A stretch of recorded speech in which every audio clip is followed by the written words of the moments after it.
Look at the space environment problem. We've got a number of issues in space. Most of all, we've created a lot of debris up there over the years as we've launched satellites, launched rockets.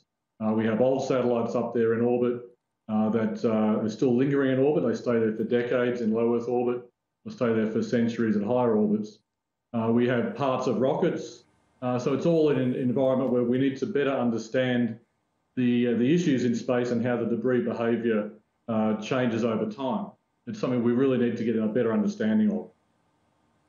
And when we consider just the sheer investment in satellites in space, and I presume the growing presence of satellites, is this a concern for those who hold the satellite investments? Well, absolutely. We've got there's the geostationary orbit where most of the video distribution takes place out at 36,000 kilometres, and that's a fairly benign environment. There's the big sky theory does apply out there, but as you come closer to Earth at the 1,000-kilometre level, where we've got a lot of the Earth observation satellites working, a lot of new investment going to take place on internet services. That's where we need to really focus our attention, the low Earth orbit area, where things get a lot more congested. We've got objects moving at 8 kilometres a second, so hypervelocity impacts. Things the size of a marble can be devastating to a satellite.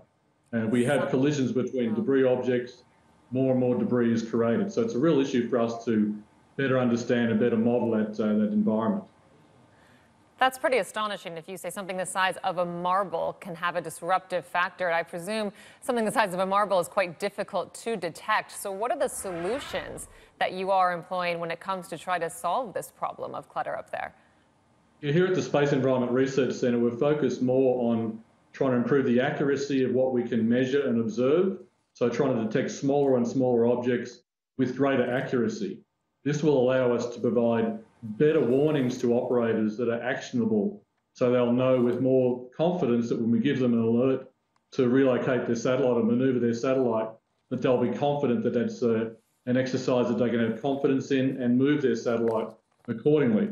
It's a real challenge to measure these smaller objects with more accuracy. It's very important we get the accuracy improved.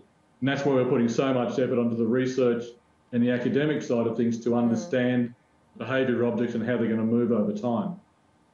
David, financially, this seems to me that it is something that could be quite an expensive endeavour. I mean, who takes on the costs involved here? Does it come from the private sector, those with investments in space in the form of satellites, or are governments taking on some of this as well? I think that the challenge is how do you clean up the environment? There's projects out of some of the institutions in Europe to actively go up and remove debris. That's for larger objects. I think the economics of that's still quite unclear as to how those government programs would run. Here at CERC, we're focused on using a high-power energy laser from the ground up to space to manoeuvre debris objects away from each other so that they don't cause these collisions.